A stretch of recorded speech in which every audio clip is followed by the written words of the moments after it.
Nah, kita udah sampai nih di apotiknya. Langsung aja ikut aku ke dalam yuk.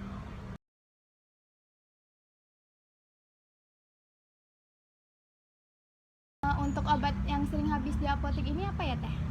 Biasanya obat nyeri, obat demam, batuk pilek biasanya itu yang paling sering karena lagi musim juga. Oh gitu. Sering.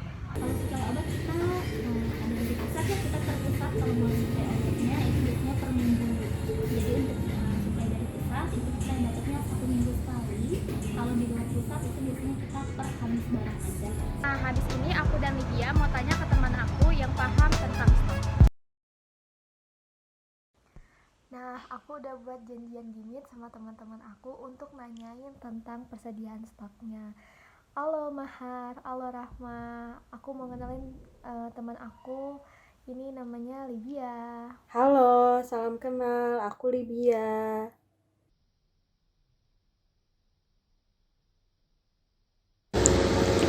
Halo, nama aku Rahma. Salam kenal ya. Kalian udah semester berapa nih? Nah, udah belajar apa aja sih di teknik logistik? Untuk matkul yang berkaitan dengan teknik logistik itu sendiri, kita udah belajar rantai pasok, sistem transportasi, inventory logistik, dan pengadaan logistik. Pokoknya banyak deh yang kita pelajarin di teknik logistik ini.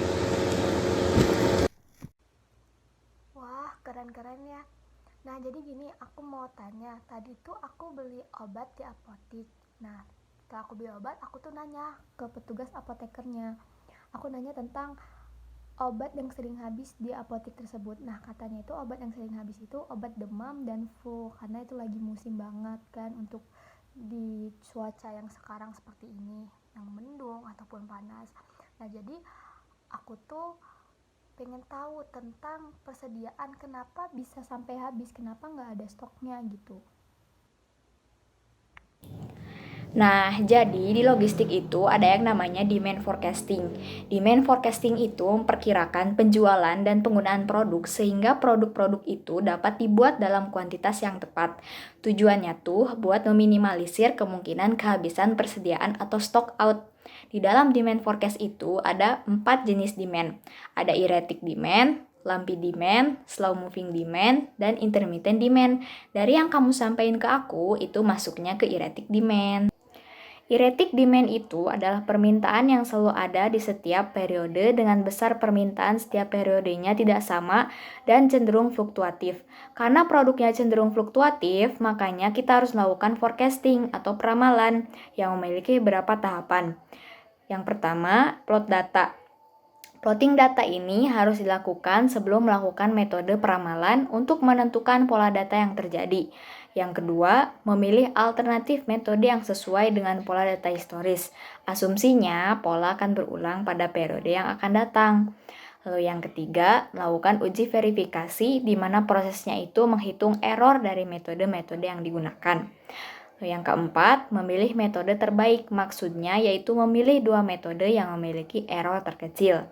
Lalu yang terakhir, yang kelima, melakukan uji validasi metode terpilih. Oh, gitu ya. Aku juga tadi nanya ke apotekernya sih, berapa kali obat itu disuplai, saat suplai apakah ada perhitungan khususnya, atau bahkan obat disuplai saat obatnya habis aja. Kalau kayak gitu, kira-kira apa ya? Oh, itu namanya reorder point atau titik pemesanan ulang, yang mana suatu barang di dalam gudang harus ditambah lagi persediaannya sebelum mengalami kehabisan persediaan.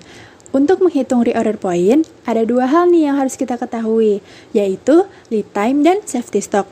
Pertama, lead time, yaitu jeda waktu yang terjadi antara waktu pemesanan hingga sebuah barang masuk ke dalam gudang. Lead time ini biasanya berkisar antara beberapa minggu, bahkan ada juga yang beberapa bulan lamanya. Yang kedua, ada safety stock, yaitu stok minimum barang yang harus disiapkan untuk mencegah kekurangan barang ketika ada permintaan barang yang tidak pasti. Gitu teman-teman. Oh begitu, makasih ya Rahma dan Mahar udah mau ngebantu kita untuk menjawab pertanyaan tentang persediaan obat. Iya, sama-sama. Kalau ada yang mau ditanyain lagi, nanti hubungin kita aja ya.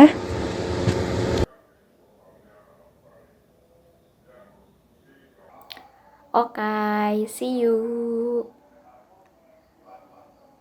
Oke, jadi gitu ya teman-teman. Demand forecasting digunakan untuk mengetahui permintaan konsumen yang mana tujuannya untuk meminimalisir kemungkinan kehabisan stok obat.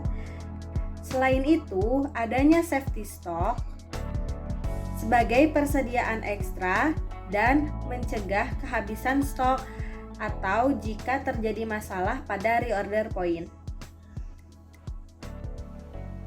Oke, segitu dulu aja teman-teman. Makasih banyak udah mau nemenin kita dari kita pergi ke apotek sampai kita udah nanya-nanya ke mahasiswa teknik logistik yang udah baik banget mau ngebantu ngejawab pertanyaan-pertanyaan kita. See you later.